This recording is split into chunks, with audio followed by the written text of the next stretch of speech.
Dear friends, good evening. നമുക്ക് class ആരംഭിക്കാം.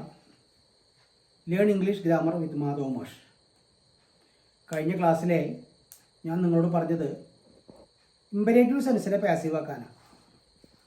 പോസിറ്റീവും നെഗറ്റീവായുള്ള ഇമ്പരേറ്റീവ് സെൻസിനെ പാസീവ് ആക്കാനാണ് ഞാൻ പറഞ്ഞത്. നിങ്ങൾ ആ എക്സാമ്പിളുകൾ ഓരോ പ്രാവശ്യങ്ങളിൽ എഴുതി പഠിച്ചാൽ നിങ്ങൾക്ക് ഇപ്പോൾ അത് കുറച്ചുകൂടി നല്ല ലളിതമായി തോന്നുന്നുണ്ടാവും. ഇന്ന് ഞാൻ പറയാൻ പോകുന്നത് ക്വസ്റ്റ്യൻസിനാണ്. ക്വസ്റ്റ്യൻസ് എന്ന് പറഞ്ഞാൽ ചോദ്യങ്ങൾ പൊതുവെ 2 types. They are wavered question and yes or no question. Wavered question and a yes or no question. Wavered question starts with the word WH. Yes or no question starts with an auxiliary verb. Yes or no question always starts or begins with an auxiliary verb. There are 24 auxiliary verbs. They are be forms 5. Is, am, are, was, were. Do, does, did. Has, have, had. Will, shall, may, can. Would, should, could, might. Must, dare, need. Ought to, used to. ഇങ്ങനെ 24 സഹായക ക്രിയകളാണ്. Helping verbs ആണ് പറയാം നമ്മൾ. Auxiliary verb എന്നും പറയും. ഈ 24 auxiliary verb ഏതെങ്കിലും വെച്ച് തുടങ്ങുന്ന ഒരു വാചകമാണെങ്കിൽ അത് ഒരു ചോദ്യമായിരിക്കും. ചോദ്യം സാധാരണ ആൾക്കാർ പറയാം ചോദ്യാടയാളം ഇട്ടാൽ ചോദ്യമാവുന്നതാണ്. ചോദ്യാടയാളം ഇട്ടാണ്ടൊന്നും ചോദ്യമാവില്ല. ഇൻട്രോഗേറ്റീവ് വേർഡ് എന്നാ പറയാം, അല്ലെങ്കിൽ ഇൻട്രോഗേറ്റീവ് മാർക്ക് എന്നാ പറയാം. ഇൻട്രോഗേറ്റീവ് വാക്കിട്ട് വാട്ട് ഈസ് യുവർ നെയിം എന്ന് ചോദിച്ചാൽ അതിന് ചോദ്യമാണ്. മൈ നെയിം ഈസ് മാധവദാസ് എന്നിട്ട് ചോദ്യാടയാളം ഇട്ട ഇൻട്രോഗേറ്റീവ് മാർക്ക് ഇട്ടാൽ ചോദ്യമാവുമോ? ആവില്ല. അപ്പോൾ ചോദ്യമാവണമെങ്കിൽ സബ്ജക്റ്റിന് മുമ്പ് സഹായക്രിയ ഇടണം. അപ്പോഴാണ് 99% ചോദ്യമാവുള്ളൂ. ചോദ്യവാക്കുകൾക്ക് മുമ്പ് സബ്ജക്റ്റിന് മുമ്പ് സഹായക്രിയ ഇട്ടാലേ ചോദ്യമാവുള്ളൂ. അല്ലാത്തത് അപൂർവമായുള്ള വാചകങ്ങളേ ഉള്ളൂ. അപ്പോൾ ഹൂന്ന് വെച്ച് തുടങ്ങുന്ന ചോദ്യങ്ങൾ ചിലപ്പോൾ സഹായക്രിയ വേണമെന്ന് നിർബന്ധം ഇല്ല. ആയതുകൊണ്ട് നമുക്ക് ഇതിലേക്ക് ആരംഭിക്കാം.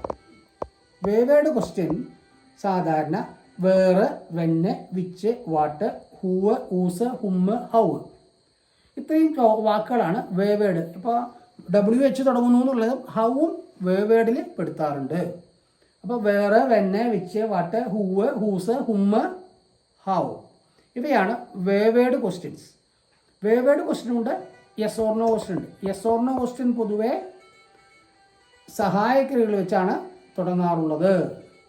ആയതുകൊണ്ട് സഹായക്രിയ വെച്ച് തുടങ്ങുന്ന ചോദ്യങ്ങളെ യെസ് ഓർ നോ ക്വസ്റ്റ്യൻ എന്നാണ് പറയാറ്. നമുക്ക് ആദ്യം വേവേഡ് ക്വസ്റ്റ്യനെ പാസീവ് ആക്കി പഠിക്കാം. വേവേഡ് ക്വസ്റ്റ്യൻ ബോർഡിലേക്ക് നോക്കുക. വേവേഡ് WH വേർഡ് ക്വസ്റ്റ്യൻസ്. ഇതിനാണ് വേവേഡ് ക്വസ്റ്റ്യൻ എന്ന് പറയുന്നത്. വാട്ട്, വേറ്, വെന്ന്, ഹൂവ് തുടങ്ങിയ വാക്കുകളാണ് സാധാരണ വേവേഡ് എന്ന് ഞാൻ പറഞ്ഞു. What did you give him? Did give simple past tense ആണെന്ന് നമുക്കറിയാം. ഡിഡും ഗിവും കൂടി കൂട്ടിയാൽ ഗേവ് എന്ന് വരും നമുക്കറിയാം. അപ്പോൾ what did you give him, ഇതിൻ്റെ എന്താണ് നിങ്ങൾ അവന് കൊടുത്തത്? സബ്ജക്റ്റ് യു ആണ്. അതാ പറഞ്ഞത് സബ്ജക്റ്റിന് മുമ്പ് സഹായക്രിയ ഇട്ടാലേ ഇത് ചോദ്യമാവുന്നുള്ളൂ. അല്ലാണ്ട് ചോദ്യടയാളം ഇട്ടാൽ ചോദ്യമാവില്ല. ഇനി ഒബ്ജക്റ്റ് ഏതാ? ഹിം അല്ലേ? ആർക്ക് കൊടുത്തു? അവന് കൊടുത്തു. What did you give him, നിങ്ങൾ എന്താണ് അവന് കൊടുത്തത്? അതിൻ്റെ പാസീവ് സിമ്പിൾ പാസ്റ്റിൻ്റെ പാസീവിൻ്റെ നിയമം എന്താ? Was or were plus past participle എന്നാണ്. Was plus past participle. അപ്പോൾ നമുക്ക് എന്ത് ചെയ്യൂ? വാട്ട് തന്നെ വെച്ച് തുടങ്ങുന്നു. എന്നിട്ടോ ഒബ്ജക്റ്റ് സബ്ജക്റ്റ് ആയിട്ട് വരും. കേട്ടില്ലേ? ഒബ്ജക്റ്റ് സബ്ജക്റ്റ് ആയിട്ട്. സബ്ജക്റ്റ് ഏതാ? യു അല്ലേ? അത് അങ്ങോട്ട് പോകും.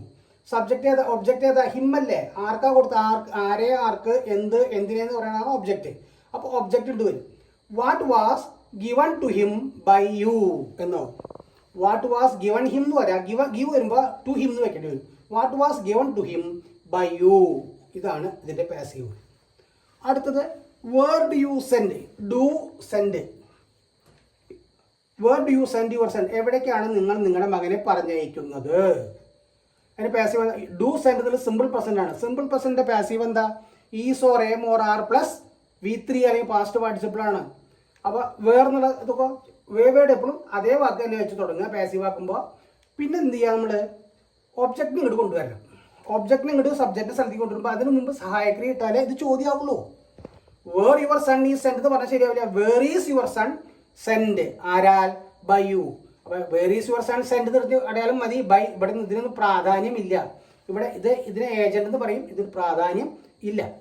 ഇനി when are you cleaning the room, are cleaning present continuous. ഇതിന്റെ പാസീവിലെ നിയമം എന്താ, ഞാൻ എഴുതി തന്നിട്ടുണ്ട്.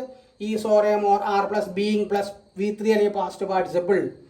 ഇത് നമ്മൾ where are, when are you, നിങ്ങൾ എപ്പോഴാണ് റൂം വൃത്തിയാക്കുന്നത്, എപ്പോഴാണ് റൂം നിങ്ങളാൽ വൃത്തിയാക്കപ്പെടുന്നത്. ഇതാ വെൻ കഴിഞ്ഞു, ദ റൂമിന് കൂടെ കൊണ്ടുവന്നു. അതിനു മുമ്പ് നമ്മൾ സഹായക്രിയ ഇട്ടു. എവിടുന്ന ഈ സഹായക്രിയ ഇട്ട് നമ്മൾ പഠിച്ചിട്ടുണ്ട്. Is or am or are plus V3 പഠിച്ചിട്ടുണ്ട്. ബീയിങ് പ്ലസ് V3 പഠിച്ചിട്ടുണ്ട്. ഈസ് വെച്ചു, ഈസ് കഴിഞ്ഞ ഉടനെ ഒബ്ജക്റ്റ് കൊടുന്ന് വെച്ചു, ദ റൂം വെച്ചു, ബീയിങ് വെച്ചു, പാസ്റ്റ് പാർട്ടിസിപ്പിൾ വെച്ചു, യു എന്നുള്ളത് ഇതാക്കി, ബൈ യു എന്നാക്കി, സബ്ജക്റ്റ് ഏജന്റ് ആയിട്ട് പോയി. When is the room being cleaned by you. Who wrote the novel, by whom. ഇങ്ങനെ വരുമ്പോൾ സബ്ജക്റ്റ് ഹു സബ്ജക്റ്റ് ആയിട്ട് വരുമ്പോൾ പലപ്പോഴും സഹായക്രിയയുടെ ആവശ്യമില്ല. സബ്ജക്റ്റ് തന്നെ ചോദ്യവാക്ക് സബ്ജക്റ്റ് ആയിട്ട് വരുമ്പോൾ ഇതിൽ സഹായക്രിയയുടെ ആവശ്യമില്ല. ആരവിടെ സബ്ജക്റ്റ്, ഹൂ തന്നെ സബ്ജക്റ്റ്, വെർബിന് മുമ്പുള്ള സബ്ജക്റ്റ്. അപ്പോൾ rote the novel, the novel എന്നുള്ള ഒബ്ജക്റ്റ്. അങ്ങനെ വരുമ്പോൾ ഹൂ എന്ന് വെച്ച് ചോദ്യം ഉണ്ടാകുമ്പോൾ എന്താ ചെയ്യുക, ബൈ ഹൂം എന്ന് വെച്ച് തുടങ്ങണം. ഹൂ എന്നുള്ള പദം ചോദ്യമായി വരുമ്പോൾ ചോദ്യം തുടങ്ങുമ്പോൾ അതെന്ത്, അതായത് ഹൂ എന്നുള്ള പദം സബ്ജക്റ്റ്, ചോദ്യവാക്ക് തന്നെ സബ്ജക്റ്റായി വരുന്ന വാചകങ്ങളിൽ ബൈ ഹൂം എന്ന് വെച്ച് തുടങ്ങണം. അതിന് by whom was the novel written. Wrote എന്നുള്ള എന്തായി മാറി, റിട്ടൺ. റോട്ട് എന്നുള്ള സിമ്പിൾ പാസ്റ്റ് അല്ലേ, was or were plus past participle. By whom was the novel written. നിങ്ങൾ വീട്ടിൽ പോയിട്ട് എന്താ, വീട്ടിൽ ചെയ്യേണ്ട എന്താ, ഇത് എഴുതി പഠിക്കുക.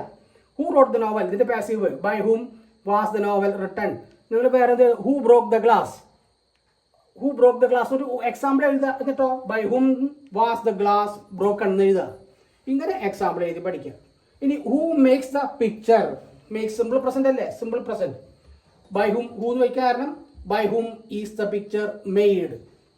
ബൈ ആരാണ് ആ പിക്ചർ ഉണ്ടാക്കുന്നത്, ആരാലാണ് ആ പിക്ചർ ഉണ്ടാക്കപ്പെടുന്നത്, ഈസ് മെയ്ഡ് ഉണ്ടാക്കപ്പെടുന്നു. അപ്പൊ 5 വാചകം ഞാൻ എഴുതുന്നുണ്ട്. ഇനി ഞാൻ ഇതിലൊന്നും പെടാത്തൊരു വാചകം കൂടി ഇന്ന് പറയുന്നുണ്ട്. അപ്പൊ ഇങ്ങനെ പ്രയോഗം കേൾക്കാറുണ്ട്, ദേ സേ എന്ന് പറഞ്ഞാൽ പീപ്പിൾ സേ എന്നർത്ഥം. ഇങ്ങനെ പറഞ്ഞേക്കാണ്ട് എന്ന് പറയും നമ്മൾ. അതിന് പാസീവ് പറയാ ഇറ്റ് ഈസ് സെഡ് എന്നാണ്. ഇതിൽ നിന്ന് വ്യത്യസ്തമായൊരു പ്രയോഗമാണ്. ആയതുകൊണ്ട് ഇതിൽ കൂട്ടുന്നില്ല, അറിഞ്ഞു വയ്ക്കുക. They say, people say. അതിന് പാസീവ് ഇറ്റ് ഈസ് സെഡ്. അവർ പറയുന്നു, ഇങ്ങനെ പറയപ്പെടുന്നു, നാട്ടിൽ ഇങ്ങനെ പറയുന്നുണ്ട്. ഇതാണ് ഇതിൻ്റെ. അടുത്ത ദിവസം ഞാൻ നിങ്ങൾക്ക് യെസ് ഓർ നോ ക്വസ്റ്റിനെ കുറിച്ച് പാസീവ് പറഞ്ഞു തരാം. അതുവരെ ഇത് നല്ലപോലെ എഴുതി പഠിക്കുക. നല്ലപോലെ ഇതേ എക്സാമ്പിൾ എഴുതി പഠിക്കുകയാണെങ്കിൽ നിങ്ങൾക്ക് വളരെ ഉപകാരം ഉണ്ടാവും. പാസീവിനെ കുറിച്ച്, പാസീവ് കുറച്ചുകൂടിയൊക്കെ പഠിക്കാനുണ്ട്. ഇത് എഴുതി ഉദാഹരണങ്ങൾ പഠിക്കാണ്ട് നിവൃത്തിയില്ല. ആയതുകൊണ്ട് നല്ലപോലെ എഴുതി പഠിക്കണം.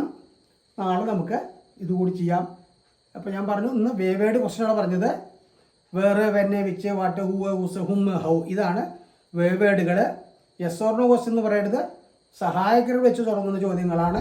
അടുത്ത ക്ലാസ്സിൽ നമുക്ക് സഹായകങ്ങൾ വെച്ച് തുടങ്ങുന്ന ചോദ്യം പാസീവാക്കി പഠിക്കാം. എക്സാമ്പിൾ എഴുതി പഠിക്കാണ്ട് നിവൃത്തിയില്ല.